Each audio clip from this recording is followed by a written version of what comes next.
The side pulled off an incredible win last time out. Having now had time to reflect, how does that rank in accomplishments in your time at Cheltenham? It it's a good win. It's an important win because of the result from the previous weekend. Oxford are a fantastic side, we know that, but I think a list of accomplishments, winning leagues, winning trophies, going on unbeaten runs that we've been on are potentially more important. Everyone has the ability to create results, and from that, everyone has the capacity to achieve those things. What we've achieved from where we've come from, the unbeaten run, the league, the double, that sort of stuff, they're things that are, history making. Beating Oxford isn't necessarily history making. So for me personally, it's a win. It's a good win. It's an important win, but it's not something that we're kind of ranking on our kind of things that we'll look back on and reflect and go, "Oh, that was something that was huge for us at the time." Like I said, winning leagues and that sort of stuff is a lot more of an achievement because it's over a sustained period of time. So, look, we're really happy with it. Of course, we are. But it's not something we're going to put down in our sort of memory banks and our history books. The side now plays another difficult battle against Watford, who you lost 6-0 last time out. Are you hoping for the same reversal as you just pulled off against Oxford? And how differently will you be setting up compared to your last meeting? Yeah, thanks for reminding me. I don't think anything changes for us. Like the messages that I've been saying kind of over the last few weeks are consistent, and they're consistent to the team, and they're consistent from the staff as well. So we're not going to change anything really. We're in a good run. We're on a good form. The players are, feeling good and they're taking ownership. Staff are feeling good with how we're getting our themes across, our principles across in coaching. So we just keep doing what we plan to do. There'll be tweaks and adjustments because there always are. You can't just go, we're just going to be the best side in the world and we're just going to win by doing everything exactly the same every single week. So there are always going to be tweaks. There's always things to learn from. So, those things will take account. But yeah, of course, we're hoping for a positive result, having allowed them to put six past us last time and not get anything back. So yeah, for us, the same thing is important. It's about the performance, not the result. If we get a result as well, fantastic. But no matter what the result would have been on Sunday, we were proud of our performance. And the result is just, the cherry on the top. And it'll be the same this weekend. If we can perform well, brilliant. That's our aim. That's what we want to do. We want to keep building. And then if we get a result, even better. They started with Vidaraki and then Oxford, currently on a good run of results. What do you attribute that to? Players. Players took ownership after that, after the quarter game. We're a new side. We made a lot of signings. We brought a lot of people together, and like I said, it took a lot of time for us to start settling down. And post Christmas, the side kind of were like, yeah, we're settled down, we're feeling good. We had a few friendlies. We didn't overly perform well in those friendlies, but we knew that they were kind of just a bit of sharpness, bit of top up, lots of changes happened. And then we went into the quarter game with a lot of confidence, and we didn't get the result and the performance that we wanted.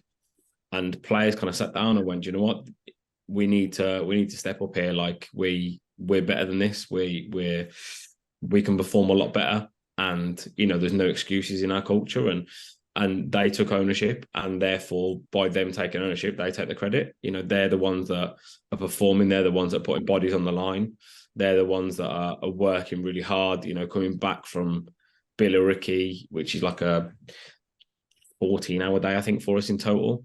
Going to work Monday morning, getting back into training Tuesday, working hard again. Like they're the ones that deserve that credit. So absolutely, they take that credit and they absolutely deserve it. And the performances they put on the last 2 weeks have been outstanding. And our job as a staffing group is just to make sure that they keep reminding themselves of how hard they've worked and making sure they replicate it.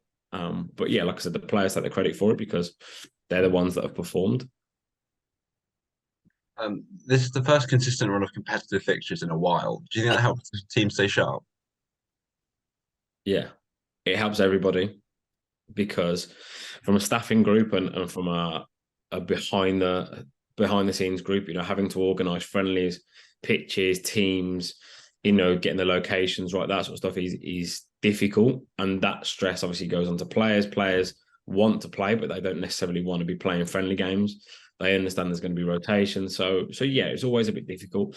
Now that we've got a run of games, form comes into it, but it's now like we're competitive. We know what's happening week after week, and we keep moving forward with it. So we're glad as a club and as a team that we're just consistently playing games, and we're excited that we've got arguably three of the four best teams in the division in 3 weeks. Oxford last week, Watford this week, and then Portsmouth the week after. So we're excited to challenge ourselves against, like I said, arguably three of the best four teams in the division. As the season's gone on, there seems to be a clear group from about third to sixth. Both Cheltenham and Watford are in that. A win would push you ahead of them in the table, albeit with them a game at hand. How happy are you with where you find yourself in the table? We are happy. We're happy with our points total, which is more important than the position in the table. But yeah, we're not really looking upwards or anything like that. We're aware that there's a lot of games going on where the teams that are in the bottom category all kind of playing each other. So by right, everybody has to pick up some sort of points, whether it's the same teams and some teams don't, or whether they're draws or whatever. So there are always teams picking up points. So we're aware that we just have to keep moving forward. Our objective, like I said, is to focus on us, and come the last few games of the season, we'll potentially start having a look at the table and understand where a couple of wins will take us, or a couple of draws or whatever they are. But we as a group have done really well at shielding ourselves from that. We were able to do it last year. We didn't focus on the league table. We didn't focus on the games in hand or the games we played. And we're really good at kind of just focusing on the next game. And this season, even more so, like the players aren't bothered about the outside noise. They're just bothered about getting into training, working with each other, working as a group and moving forward. So it's nice to be in a position with the points tally we've got, so that we're not worried about, if we lose this week, then we could be in trouble, or we have to win this week. And it's so important. But, whether we win on the weekend and we move forward, whether we don't, like I said, the performance is the key thing for us at the moment. And that's because we know that we have the buffer at the moment to make sure that we're not in the trouble that other teams are. Selection has been a topic that's come up a few times with the variety of players you have, especially in midfield and attack. How do you go about making those decisions ahead of big games like Sunday? Well, I'm fortunate that they're becoming difficult, which from a managerial perspective is kind of really nice. The fact that we've got such fantastic players with different qualities that fit within the team. Obviously, we've worked really hard in the summer to bring in the players that we wanted. So yeah, selection is difficult. Last week was tough. Like I said, we came off the Billericay game. Long week, a lot of cold, a lot of flu, a lot of knocks and injuries and that sort of stuff. And we had to kind of wrap people up and train a little bit differently. So selection was amended to reflect that. This week's been better so far. Like, we had phenomenal numbers yesterday. We trained really well. The tempo was high, quality was good, and I'm expecting the same tonight. So it is difficult. And, I think from a managerial point of view, I just try and communicate that with the players and just try and be as honest as possible. I'm not going to try and make excuses for why people should or shouldn't start. Like, I'm going to give them my rationale and be honest with them of why, some people are starting or some people are going to contribute from the bench. And, they have that time and ability to have that conversation with me and understand what they need to do to break into that bracket. Like you said, when we're playing well and players are putting in strong performances, it's difficult to find a rationale to change that, or change that by 5 or 6 changes. So players are intelligent and they're aware that when players in front of them are playing well, it's difficult for them to come in and take shirts off them. So we just keep moving forward, and hopefully, from my perspective, I keep having really difficult decisions to make, because it means that we're doing something right. Oh, especially with congested month of fixtures, and you have you have a very difficult few games within that congested month. How difficult does that selection become? Obviously, with prioritizing certain games and. We don't. I mean, I look forward as a manager. Like, you have to look forward, and you have to be aware of the games in front of you. From a group, it'd be difficult for me to preach about the next game if I was looking at different things. So we are focused on Watford, and we will put what we believe is the strongest side out, with players in form and bringing that consistency in.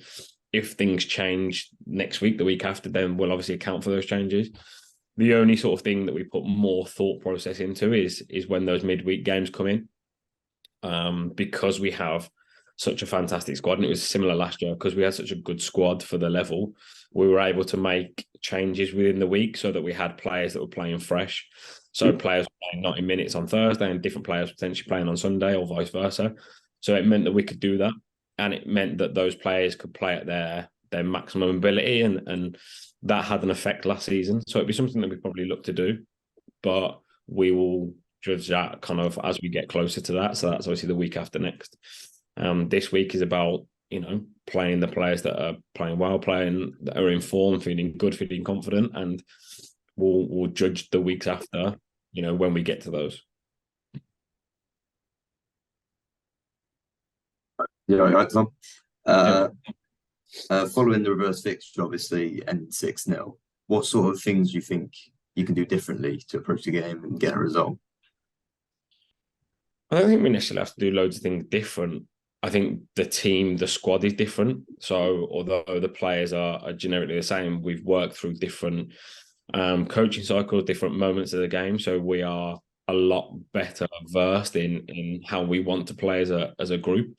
The players are a lot more connected, a lot more settled, like I mentioned, whereas that was at the start of the season, and we'd only worked on certain aspects, and players were all trying to figure out, how each other played, how to connect, how to play as a group. So there were so many things that we were kind of focused on as a group that we didn't put any real focus on Watford, and we were able to kind of just play our game, and they were able to pick apart certain aspects of it, which taught us loads of things, and we were really grateful for that in that sense.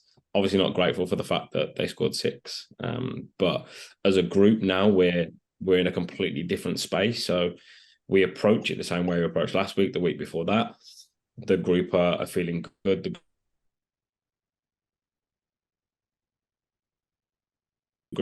It's just about continuing that. We don't need to change the wheel. We know that we had a process at the start of the season. We knew we were going to hit bumps in the road. We did. We knew that we'd have to just keep moving forward and keep trusting each other.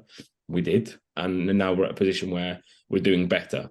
I'm not going to say we've completed that process because we haven't. I'm not going to say that we're the perfect outfit because we're not. And there will be more bumps along the road as we move forward. But what we will do is just keep trusting our process, keep working through our coaching cycles and the moments of the game that we want to, and keep allowing players to develop and to feel like they can contribute in the games that they can, and hopefully we keep getting positive results and performances because of that. Just final question from me. Holly Finch came off against Oxford. Have you got any latest news on that front?